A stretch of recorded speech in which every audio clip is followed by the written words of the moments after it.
Welcome to a brand new episode of Johnson's Court. Today I'm super excited to bring you a brand new episode and a brand new look, a brand new setup. What are you thinking, Vigo? I like it. When I came around the corner, man, I was not expecting this, but it's a nice touch, and I like it. It's perfect for this. I feel like you can pull a couple decorations, right? That's what I'm saying. So I think this might be the new setup, the new look. But we are going to go straight in to the NFL first to kind of recap the Super Bowl, because I know many of you out there were watching it. I know we were watching it. Beal did get to come over to my Super Bowl party, so we had a fun time. It was great, and it was just one of the best Super Bowls I've seen in a while, just because it was a close game all the way up to the end.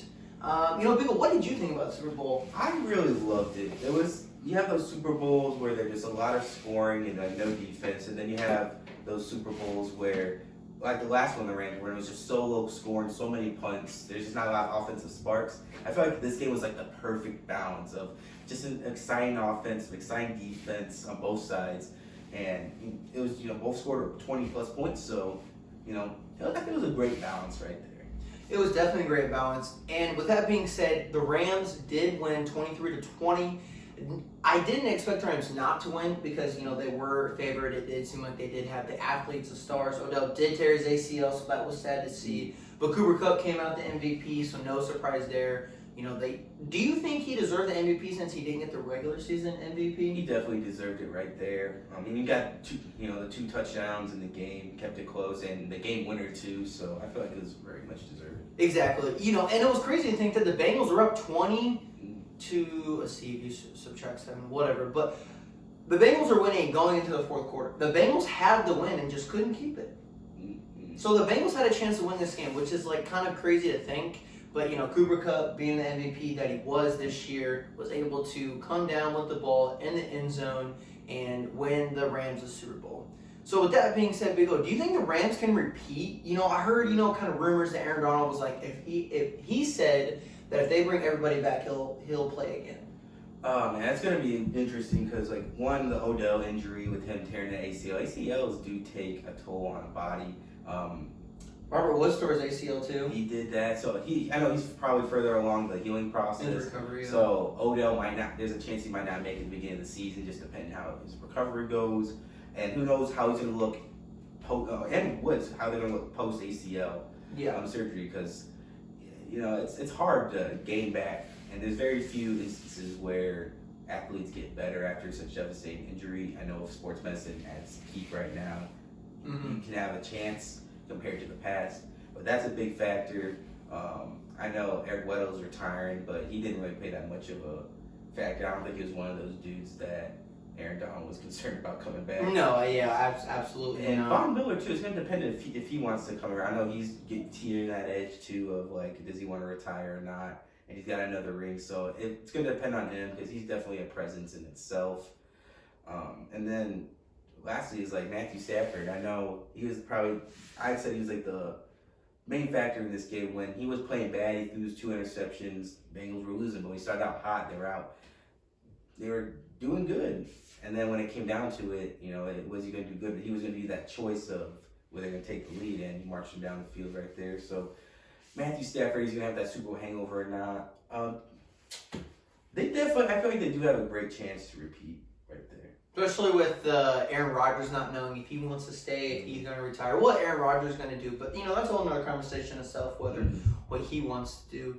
But our NFL record, so our playoff record that Beagle and I had, we both went 9-4. I think that's really good considering, the 49ers definitely surprised us with that. But for us both to go kind of the same record, we did agree on most picks, but, for the Super Bowl, we disagreed, and that was a win that Beagle was able to come back and beat 500 for us both to beat, 9-4 is a pretty good record. Yeah, definitely. 49ers couldn't, that was 2 of them right there, so... that's the difference between 11-2 and 9-4, but still a great record. Absolutely, the Packers definitely is one. Trying to think, the Tennessee, the Cowboys. The Cowboys, yeah, the Cowboys were definitely one of them. So, just see us go both 9-4. That's pretty cool. But our regular season records, I just want to kind of go over this because this is really cool just to see what our stats were with everything that went into the season. Regular season, I went 161, 100 losses, and 1 tie. Beagle went 159 wins, 103 losses, and 1 tie. But when you put our playoff records in it, I went 170, 104 losses, and that 1 tie. Beagle went 168, 107 losses, and 1 tie. So it was only a 2-game difference. Yeah, and when you think of all the crazy games that have happened this year, especially there's just been a ton, and with COVID, it's crazy that it was only decided by just 2 games. The comebacks, teams winning when they shouldn't win. The Jets getting those 2 wins over the Titans and somebody else. The Dolphins going on a crazy streak when losing 7 in a row and then winning 7 in a row. So, 170 wins, 168 wins. That's really nice. And that's a winning record too. Yeah, that is by a good margin. So by a good portion. So it's really awesome to see us out there. But with that 1 tie, it's really disappointing and sad to see that. The Steelers were definitely one of those teams that, just kind of made me mad a little bit that they got that tie. But, we just got to get rid of them all completely. But we did go over our thoughts of what the game was. Personally, my thoughts, I thought the Bengals really weren't going to win this game. I mean, obviously I was rooting for them in heart, but I figured that the Rams were going to win, and the Rams did up winning. But for the Bengals to put themselves in a position to win the game, I thought that was phenomenal. That was great, especially for how young Joe Burrow in his first time being there. No one expected them to be that close and on the verge of winning. So I feel like that, you didn't win the Super Bowl, but you got to look at the future right now. Joe Burrow's another example of someone that bounced back great off a torn ACL. Comeback player of the year. Yes. So, and with Jamar Chase, and I feel like this also is good for them because people see that they're legit, and it might attract some stars in free agency to come help build the roster up a little bit. What you mean? I would love that. Mm-hmm. But it don't matter. First thing they need to look at before anything and work in the draft is look at that offensive line. The offensive line, they sacked Joe Burrow, was it 7 times? I saw a stat on TV and it said 7. I don't know if they sacked him any more times than that, but that's a lot of times to get sacked. Man, and then you got the 7? 9 in Tennessee. I don't know how much against the Chiefs, but he got sacked a lot this point. I know that Joe Burrow did sprain his MCL, so that is definitely, not great news, but I mean, obviously he's going to rehab this offseason now, but like you said, the offensive line needs to be, or we're going to have another Andrew Luck on our hands. And we all know how we went through with that, and the Colts fans and everybody out there, so let's not see that happen again. Yes, that's honestly is the honest truth right there. So that's the NFL. That's our wrap up. That's the season. It is over. It is now the off season. I got one more NFL question for Okay. you. So I've been seeing this talk around now that Matthew Stafford won a ring, is he a Hall of Famer? Right? Do you think Matthew Stafford's a Hall of Famer? Man, that's really hard because I've seen that report too, and you have players saying he's not a Hall of Famer, and you've got players saying he is a Hall of Famer. Just winning one ring, I don't think that makes you a Hall of Famer. Just winning a Pro Bowl or a Super Bowl doesn't put you in the Hall of Fame. He did spend the majority of his career on the Lions, and I think that's what really is going to keep him from being a Hall of Famer right now. Depending on how much longer he decides to stay in the league, if it's a year or 2 maybe later, and if he can get another ring. Ask me the same question next year, and I might have a different answer. That's fair enough. I did see that, I think it was Richard Sherman tweeted out, he's got no Pro Bowls, he's got no first team, all team, probably second team. Honestly, this Super Bowl is his first hardwood that he earned this in his career. Yeah, and personally, I think that means more than a Pro Bowl. It does, but I think, and actually, one of the qualifications to be in the Hall of Fame is to be elected to a Pro Bowl, at least once. Because I remember Ryan Fitzpatrick, because he has an insane amount of pass yards from playing forever, but he's never been to a Pro Bowl. Wow. Yeah, and it's kind of shocking. Yeah, in itself. It's just he just has the enlonging career. Yeah, that is very true. I would say with LeBron James, if you keep playing, you're gonna keep piling up some stats just for how long you play. Yeah. I mean, granted, that's a whole different thing. He's still balling out compared to Ryan Fitzpatrick, but time. The more games you play, you're going to put up more statistics. That is absolutely true. So now that is a wrap up of the NFL season. I'm glad you asked that question because that is a question that was circulating, through the market. But the NFL is over. That's a wrap. To see our records like that is awesome. And, hopefully we get to do this next season. I'm looking forward to doing this next season. We'll see. We may not be able to be on the podcast as much. This man will be graduating here in the summer. So, I'm not sure what he's doing with his life, his plans, where he's going and things like that. TBH. So it's TBH right now. But, TBD, my bad. TBD. Yeah, you're right. To be honest, it's to be determined. Yeah, it's been a long day. We're filming this episode, here late at night. I haven't even ate dinner yet, so definitely starting there. Too. But with everything being said, we're excited. We're glad that this season happened, and now it's time to move on. Not only is it time to move on, but it's time to move on to the NBA. No, we haven't done much about the NBA yet, but now this is where the NBA starts. The reason why, I kind of hold off and do the NFL because it is more of a set schedule and things like that. And then NBA after the All-Star, there's really nothing that goes on. I mean, yeah, you got NASCAR going on. The MLB will be back here soon. Yeah, hockey's going on, but I don't watch hockey. They're still on their strike right now. That is true. They are on their strike. I know they have a certain day. I know there was pitchers and catchers were already supposed to report, and spring camps are getting ready to come up soon. And I've heard that there's still nowhere close. So we'll see what happens there. Definitely keep you updated as we get more information. But the NBA standings. Now, not only are we going to talk about the NBA standings, but before we get into that and where they are and who we think is going to make the playoffs, what did you think about the All-Star game? What did you think about the All-Star weekend? I did not see I didn't get to see the main game or the three-point contest or skills. I did see a little bit of the dunk, but I've been keeping up on the Bleacher Report. Okay. And I just feel like it was really exciting, all the updates. I know this is the 75th anniversary, so they have all the legends there. And they had to make it different just because, it's an anniversary team. And I feel like in Cleveland did a great job hosting it. And it was very exciting to see, and just all of it pieced together. The dynamics of LeBron hitting the game winner. That was crazy. I was watching that. Something about that just strikes a little different. It just seems like it should have. It was it's in Cleveland. There's been talks of LeBron. Doors not closed on coming back to Cleveland. When his son comes in the league, he did admit that he said he's gonna love his son no matter where he's at. So it don't matter if he's both knees are blown out, he's still on the bench or what. He's playing with his son. So the All-Star Weekend was really good. The Skills Challenge was really good. The three-point contest was good. Karl Anthony Towns, this man, actually won the three-point contest. He was an underdog. He was plus 1,200, and I didn't bet on him because I bet on my man CJ McCollum, but he didn't make it out of the first round, so it was very upsetting. Sorry, he did better than Zach LaVine.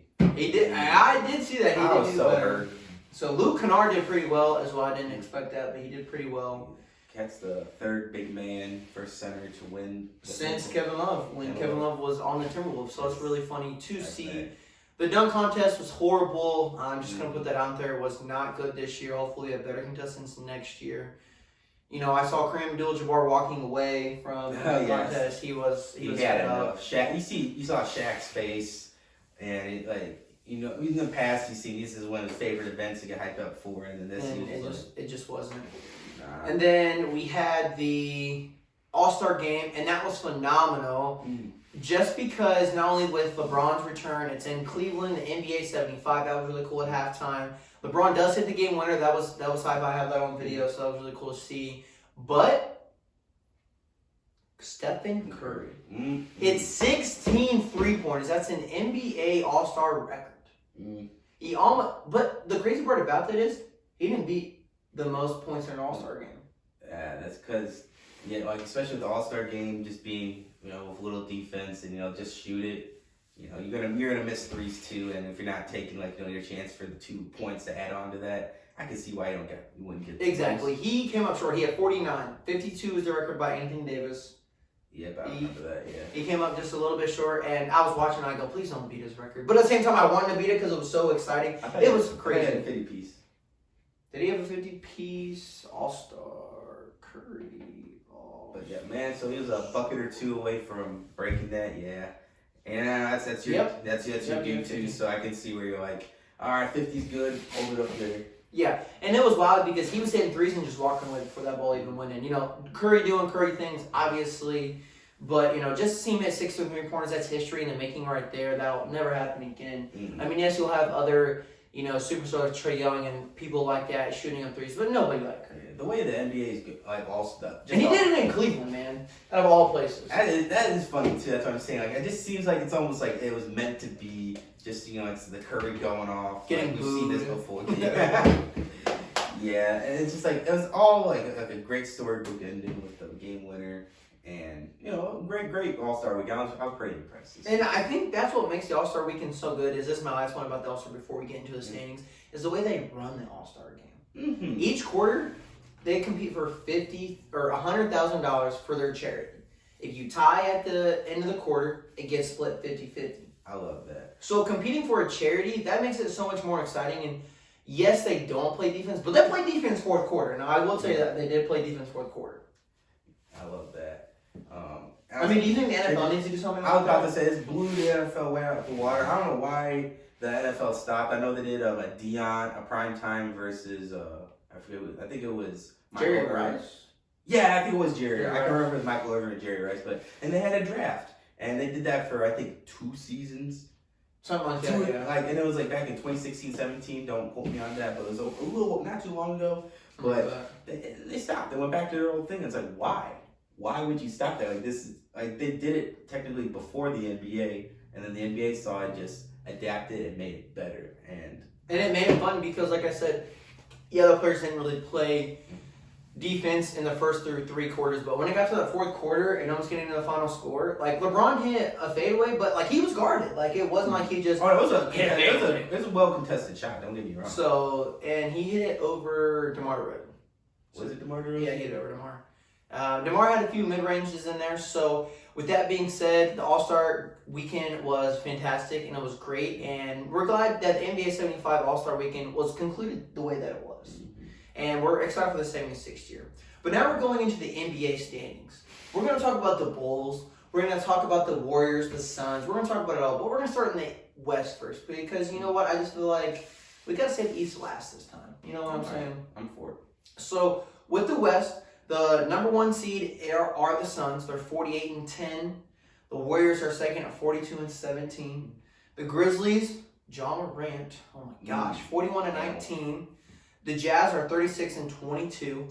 The Mavericks are 5th seed, sitting at 35-24. The Nuggets are sitting at 33-25. The 7th seed are the Timberwolves, sitting at 31-28. And then the 8th seed is the Clippers, sitting at 30-31. Now, potentially in the play-in tournament are the Lakers, sitting at 27-31, and the Trailblazers sitting at 25-34.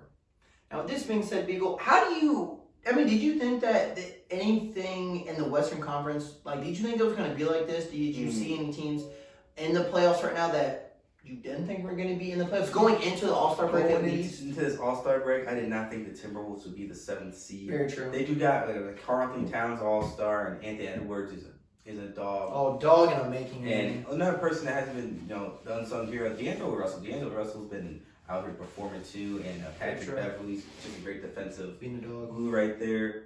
I feel like this is the perfect spot where they're right where they need to be, right there for the play-in tournament. And they'd be going against the Clippers, but who knows what the status of Kawhi and Paul George come back. Paul George may not come back this season, and Kawhi Leonard may not come back this season, so it's going to be interesting. I didn't think the Grizzlies would be the 3rd seed. That's pretty high. I kind of had them in where the Timberwolves would be. I'm not going to lie, but John Morant's been playing on an MVP level. Absolutely. And, oh my God, he's so sweet with it. He's the next Derrick Rose before he tore his injuries, his ACL and all that. He's out here dunking on people, man. He's not afraid. And he's got so many dunks that if he would have completed it, there's 3 of them that could have been top 10, probably ever. That one I think of Kevin Love. Oh man. Bodied him. So is there anything else on the West that you wouldn't see the Mavs in the 5th seed or the Lakers in here at the 9th seed? Is there anything else? I didn't think the Lakers would be this level of bad. I think I've had them in the 7-5 range, and now without Anthony Davis, another 4 to 6 weeks. Am I correct? 4 weeks, yes. It's he's just a glass cannon, and it's gonna be hard. LeBron with now aging, he's gonna have to give all his energy and stuff. He's usually around this time. body resting, getting ready for the playoffs and all that. But now, just to even have a chance to be in the playoffs, he's gonna have to give everything he's got. And we saw at the end of last year with Anthony Davis doing his thing, but then having a little bit of injury, and LeBron, he just can't do everything himself. He can put up the stats, but it's not translating to W's, kind of like Russell Westbrook. And it's just a lot. They're going to need Anthony Davis to stay healthy to at least have a chance. And think about that. Last year, they were in the play-in tournament, and they beat the Warriors to get out of it. Now they're sitting in a playoff tournament again. Yes, and it's back-to-back years. About where it could be one and done. Where it is one and done in the 9th and 10th seed. The 9th seed, yep. So, man. Now they are a little fortunate. They would be playing the Trailblazers with Damian Lillard still not hurt. They're gone. They're broken up. All the trades that have gone down. So they would have the fortune of playing that. But they did also lose to them before the All-Star break. And so just that raises some questions right there. And I think it was even before Anthony Davis got hurt. It was. Yeah, I was the game before because I played the Jazz. Yes. So, it's like, it just raises a lot of questions. Part of me is thinking that LeBron's seeing like this become a dumpster fire. They the picks are gone. The talent that they brought in are too old to compete and keep up. This might be his last season. He might go back to Cleveland. And Cleveland's doing awesome this year. We'll get there, but I'll give my thoughts on the West real quick. The Suns, I definitely see them, being 48-10, the first seed, just because of the way that Chris Paul has been playing, and the Suns are really good with Monty Williams as their head coach. The Warriors, yes and no. I thought they would at least be a 5 seed or above, but being a 2 seed, I do get the way Curry is playing and getting Clay back and things like that. Draymond's supposed to be coming back soon, and possibly James Wiseman as well. Wiseman's still not back yet. He is playing 3-on-3 or whatnot, but yeah, he's been I just feel like he's been hurt for so long, a little longer than usual. I don't know if they're they're in the 2nd seed, so I can see why they wouldn't. I get that. So then you go to Jazz at 4. The team that I see that I don't think are going to make the playoffs are the Dallas Mavericks because they did trade away Porzingis. Now I get they traded Porzingis to Washington Wizards for Spencer Dinwiddie and David Bertans. If I pronounce his last name right, but he's a really good 3-point shooter. So they did get that, but they got Spencer Dinwiddie. So I see running a point guard and a shooting guard depending on what Luka obviously he's gonna get more touching. But I do like that, but I see the Mavs in the play-in tournament if I'm being realistic. Hopefully Jamal Murray comes back from the Nuggets. The Timberwolves, no, I didn't think that they'd be there either, but with the way the Clippers and Lakers are playing, definitely makes sense. If Paul George and Kawhi Leonard don't come back, they're not making the playoffs. I'm going to say that now. The Lakers, I don't think they're going to make the playoffs either. I think they're going to make the play-in tournament. But with AD, getting hurt on time, he just hasn't been the same. And the Trailblazers with, especially training CJ and everything, don't really see it. I see the Pelicans making a push, though. They are the 12th seed at 22-36. But the reason I say that is because of the struggles with Trailblazers. The Spurs are right above them, but I don't really see a fight there just because Rick Popovich is the coach. But, with training CJ and, things that they're trying to do, maybe, they make a late run push. But one question I want to ask Beagle before I move on to the East, is it time to move on from Anthony Davis if you're on the Lakers? Absolutely. Before even the last injury, I've been finding ways to get him shipped off at least before the trade. I would try to trade before the trade deadline just because we look, even just the short time he's been in LA, the amount of injuries he's had, that's only a bad trend going that way. Because once you start getting hurt, your bodies get so banged up, it's just continually. So exactly. And then the more he gets hurt, the more his trade value is going to go down. So you traded all that away to get him. Yeah, you won the chip in the shorthand, but now you're faced with a hard choice right there. And that was the thing I was watching, First Take or whatever. I don't know who said it, but Anthony Davis can't get traded unless he agrees. He's got a no-clause trade. So it's kind of like Melo. Yeah. With Melo, not only when he was on the Knicks. So, and if he didn't have that, I'd be like, yes, AD is my favorite player, obviously. But I think it's time, if you're Lakers, to ship him out. Just because if you look at the Lakers roster and how they have older guys on there, and the Lakers want to, do something, LeBron's going to leave here soon too. So there goes LeBron. Okay, you're eventually going to have to ship AD as well. Russell's not going to stay forever. Once his contract is up, you just know it. So, there goes your big three. Mm-hmm. Who you got left? You traded Ingram. You traded Lonzo. They got traded Kuzma. Warren Tucker. I don't know what they're going to do. So, Lakers are definitely in jeopardy, I think, in the next year or two. Mm-hmm. They definitely need to do something to turn it around. But now we're going on to the East. The East is super exciting this year. I just love what's going on there. So much good stuff going on. The number one seed right now is actually the Heat. They're 38-21. Mm-hmm. The Bulls are 38-21, but I think they differ in conferences where they differ. They have one less loss, basically. So that's why the Bulls are number 2 seed. 76ers are at a 3rd seed at 35-23. The Cavs are sitting at a number 4 seed at 35-23. The Bucks are sitting at 36-24 at a 5th seed. Then you got the Celtics 34-26 at the 6th seed. The Raptors at a 7th seed. They kind of remind me of, the Timberwolves basically. 32-25. You got the Nets at 31-28, and then the Hornets at 29-31, and then the Hawks being last at 28-30, and the Knicks being way down there at the 12th seed at 25-34. Beagle, I'm going to ask you again, what do you see here? Do you agree with the Bulls being on number 2 seed? Do you think the Bucks should be at number 5 seed? Give me your thoughts here. The preseason, I thought we would be a 4th or 5th seed, but now we're a 2nd seed. We're not even been healthy. Our whole squad hasn't barely played this whole season healthy just because of COVID and minor injuries here and there. We wait for Alex Caruso to come back, the real biggest glue person right there. And there's been times where it's just been DeRozan playing tonight, Zach LaVine, and then vice versa. So when we're all together, I feel like when the playoffs is going to look real scary. I didn't think the Cavs would be the 4th seed either after losing Colin Sexton for the season, who was their guy. But Darius Garland's been an amazing stepping up shot, dude from the region. You got Jared Allen now. Jared Allen's been good. Evan Mobley's looking like a rookie of the year.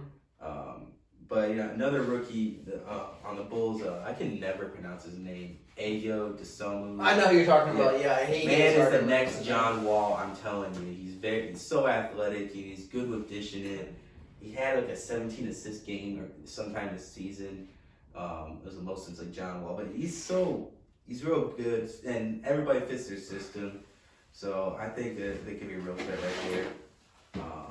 And I just feel like the Knicks have just been the biggest disappointment this year. I have kind of high hopes for them based off of last year, and it didn't change it up all that much from last year. A report came out today, Kemba's sidelined for the rest of the year. Really? Kemba's not playing. What, he pulled out from playing, or is I don't know if he pulled out, but earlier in the year reports were that Tom Thibodeau's not happy with him. Tom Thibodeau don't really like him as a player. Yeah, and Tom's got that history of just, he's got to do it. He plays the starters the whole entire time, and they get tired. They do.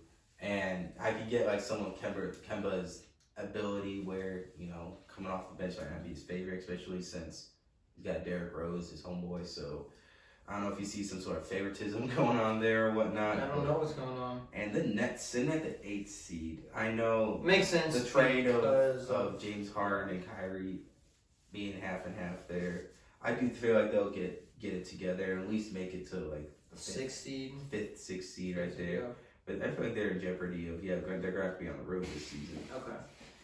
Now with the Heat being the number 1 seed, I am a little shocked about that just because Jimmy Butler hasn't been playing too well. Bam hasn't, they kind of been dragged with injuries a little bit, but to see where they are, Kyle Lowry stepping up, things like that. The Bulls being number 2 seed, I'm super hyped about that. I'm super excited. I love DeRozan because every time I shoot it goes in.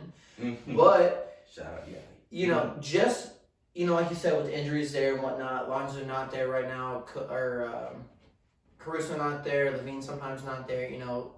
They did just sign Tristan Thompson, or I know they're going to or whatnot. They did. So that's another big man that they're getting, which is huge for them. I like this sign. He's a great defensive I didn't want him on the Pacers, so I'm glad that he's going somewhere else. But it helps the Bulls just because you need, more big men. But the 76ers sitting at the 3rd seed with James Harden coming and trading Ben Simmons. So for that with the Nets, I think the 76ers have the most pressure to win a chip this year. I think they went all out and they traded for James Harden. They went for it. They did. Not only in that trade, but they sent Seth Curry and Andre Drummond to the Nets as well. So the 76ers, all pressure on you guys to win the East this year for sure. The Cavs sitting at the 4 seed, all the points you made, like that's. If they drop, I understand after the All-Star break, but they'll make the playoffs. The Bucks, they don't really care. They know that they're a playoff team. They don't really care who they face. It all changes when it comes to the playoffs. Yeah. The Celtics, Jaylen Brown has been playing a lot of games and stuff like that. Injuries definitely have played a big part this season. So them being 6, I understand. The Raptors, like I said, is a team to me like the Timberwolves. I didn't expect them to be the 7th seed. Didn't really expect them to be in the playoffs because if I'm being honest, I have them out of the playoffs. The Nets are still going to make it because KD is going to come back healthy. I've got the Hornets in the playoffs, man. And they're sitting at the 9th seed right now. Yes, they slipped. They started off the season hot. They've slipped quite a bit. But then we got Montrezl Harrell, which I think is a great move.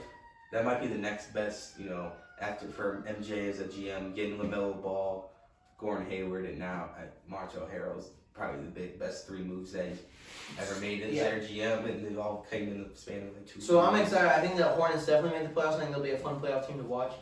And then the Hawks are at a 10 seed. That's kind of surprising to see. They're 28-30. So if anything, I see the Hornets definitely moving up, the Raptors moving out, and maybe the Hawks don't make it this year, man. Yeah, it's So that's gonna be the scary. Wizards are just a game out from that 10th spot. Exactly. Right there, so I feel like they're gonna be duking it out.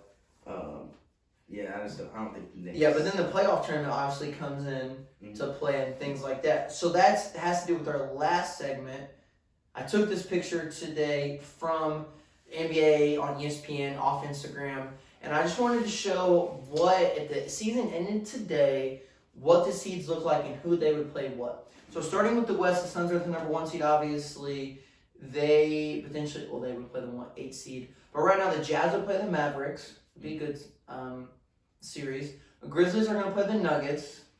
Good seed. And the Warriors are sitting at the 2 seed. Now, the Lakers are sitting at the 9 seed and the Trailblazers are sitting at the 10 seed. So they'd play to see who would advance on. The loser would obviously be out. And then the Timberwolves and Clippers, whoever wins that automatically goes to the 7th seed. And then the loser plays the winner in the 9th and 10th seed. So the Timberwolves versus Clippers, I think that would be good depending on who, if the Clippers can, get quiet or Paul George back. And then in the East, the Heat are the number 1 seed. The Cavs and Bucks will play. That would be a dog series right there. That would be a great first round matchup. That's exciting. I like that. Then you got the 76ers at the Celtics. That's a good matchup. That's a I classic like matchup. that. You see this. I see this matchup so many times in the playoffs, and it just seems so traditional, classic. It's just stretched for decades. Bulls sitting at the 2 seed, and the Hornets would play the Hawks, and I think the Hornets would win that game. I really do.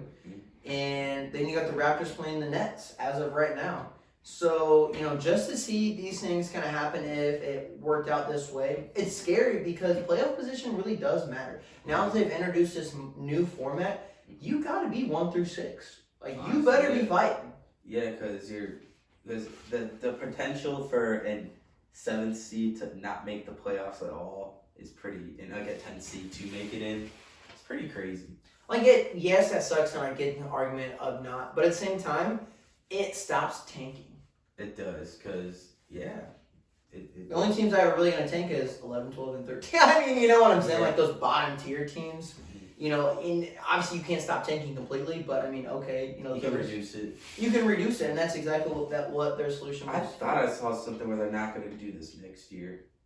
I know they're doing it this year for sure, but if they don't do it next year, I wonder if they just go back to. I think it might be used for like an experiment, like how they did it. They do it for 2 seasons to see how it does, because you have the 1 season, but it could just be a one year wonder. So I like it though. I don't think this should. Me too. I feel like they'll do the next season and see oh yeah, that was good, and then they'll implement it right back. It makes it more competitive, but if your team's in that bubble, it's heartbreaking, of course. But at the end of the day, there can only be one winner. That's more drama. So yeah, it adds more drama. But thank you guys so much for tuning in, watching this episode of NFL and NBA. Now we are moving on to the NBA, like I said. So every podcast coming out will be NBA videos. One more thing before I go, I am doing the stats to my career, kind of like 2K kind of thing. It's kind of cool, but I'm going through every playlist and adding my field goals, like total wise, my rebounds, my assists, my 2-pointers and 3-pointers. So that's going to come out here on a video hopefully soon. I mean, it takes a lot of videos. There's a lot of videos on the channel. So now every time I'm going to really keep up on it every time I do add a new video. And so I'm glad I'm starting it now rather than later. But that's going to come out, and I'm super excited to see like what that's going to look like. I can't wait to see the final stats, so that's going to be pretty interesting. Like, how low is my shooting going to be percentage-wise, or how high is it going to be, you know? You know, because I can only make predictions for myself, but, you know, just to see the stats in front of my face, numbers don't lie. So, but thank you guys so much for tuning in. Thank you, Beagle, for coming on. Of course, man. And hopefully we'll get back with you next week.